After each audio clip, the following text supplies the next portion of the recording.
एक बार की बात है, गौतम बुद्ध अपने शिष्यों के साथ एक गांव से दूर किसी बड़े नगर की तरफ जा रहे थे। गर्मी के दिन थे और रास्ता भी बहुत लंबा था। गौतम बुद्ध अपने शिष्यों सहित बहुत देर से चल रहे थे, जिस वजह से उन्हें बहुत प्यास लगती है।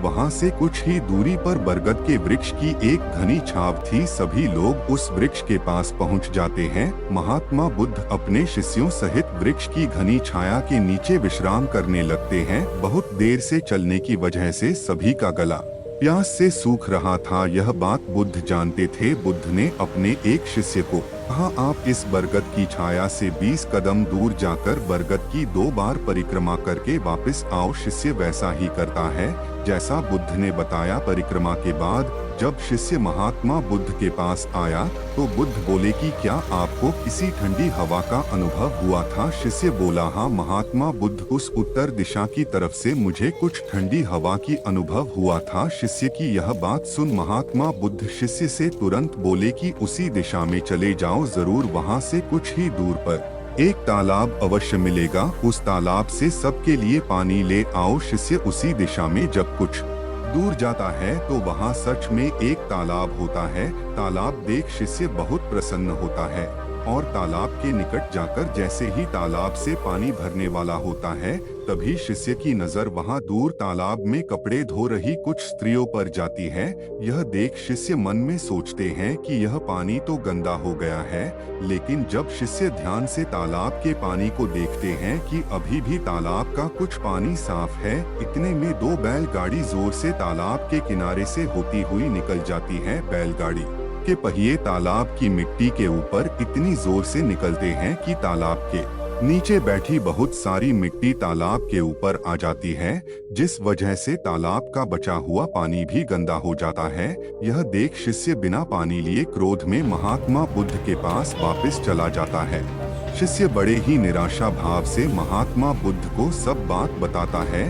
शिष्य की बातें सुन सभी शिष्य बोलते हैं कि हमें तुरंत यहाँ से निकलना चाहिए, किसी दूसरी जगह पानी की खोज करनी चाहिए, वरना प्यास के मारे जान निकाल जाएगी। इधर महात्मा बुद्ध सभी को शांत होने के लिए कहते हैं और बोलते हैं कि धीरज रखो, कुछ देर यही बैठो, उचित समय आने तक संयम बनाए रखो। सभी महात्मा बुद्ध की बात सुनकर शांत हो जाते हैं और वही बैठ जाते हैं। कुछ समय बीत जाने के बाद महात्मा बुद्ध गौतम बुद्धा फिर से अपने शिष्य को उसी तालाब से पानी लाने के लिए कहते हैं। शिष्य बिना कोई सवाल किए उसी तालाब से पानी लेने के लिए फिर से चला जाता है। तालाब की हालत देख शिष्य को यकीन नहीं होता। तालाब का पानी पूरी तरह से साफ होता है। यह देख शिष्य बहुत खुश होता है और पानी भरकर महात्मा बुद्ध के पास जाता है। सभी पानी पीकर अपनी प्यास बुझते हैं, लेकिन अभी भी सबके मन में ये एक सवाल था कि आखिर यह चमत्कार हुआ कैसे? तालाब का सब पानी तो गंदा था। उन्हें लगा कि जरूर ये बुद्ध की शक्ति है। इनमें एक शिष्य ने यह सवाल महात्मा बुद्ध से पूछ ही लिया कि यह चमत्कार आपने कैसे किया? शिष्य का जवाब देते हुए महात्मा बुद्ध बोले कि यह कोई चमत्कार नहीं, यह आपके सब्र का फल है। यह फल आपके सब्र बनाए रखते हुए उचित समय के इंतजार का। जितनी देर हम सब लोगों ने सब्र किया, उतनी देर तक तालाब के पानी के ऊपर तैर रहे सभी गंदे तत्व और मिट्टी तालाब के पानी के नीचे बैठ रहे थे। फिर कुछ देर बाद शिष्य जब वहां तालाब के पास पहुंचा, तब तक सब दूषित कण नीचे बैठ चुके थे, जिस वजह से तालाब का पानी पहले की तरह साफ हो चुका था तथा तालाब साफ दिखाई दे रहा था। यदि उस समय आप लोगों ने सब्र न किया होता, धैर्य न रखा होता, तो आप सब इतनी गर्मी में पानी की खोज में प्यासे रहकर शायद अब तक मृत्यु को प्राप्त हो गए होते।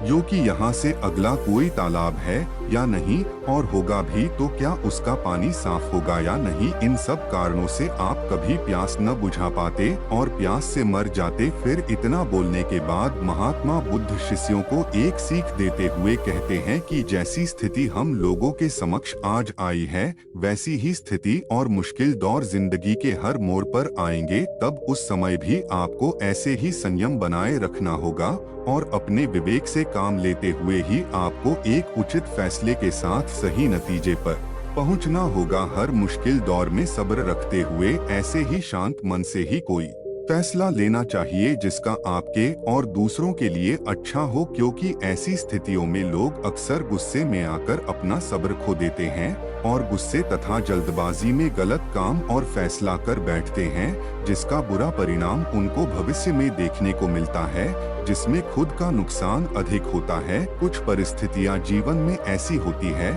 जहां हमें सब्र बनाए रखते हुए उचित समय का इंतजार करना होता है, लेकिन लोग अक्सर यहीं पर अपना सब्र खो देते हैं और उचित समय आने का इंतजार नहीं करते, जिस वजह से उनको आगे चलकर दुख और मुश्किलों का सामना करना पड़ता है। हमरे द्वारा लिया गया आज का फैसला हमरे आने वाले कल की खुशी और दुख को निश्चित करता है। से हमें अपने जीवन में बहुत कुछ सीखने को मिलता है।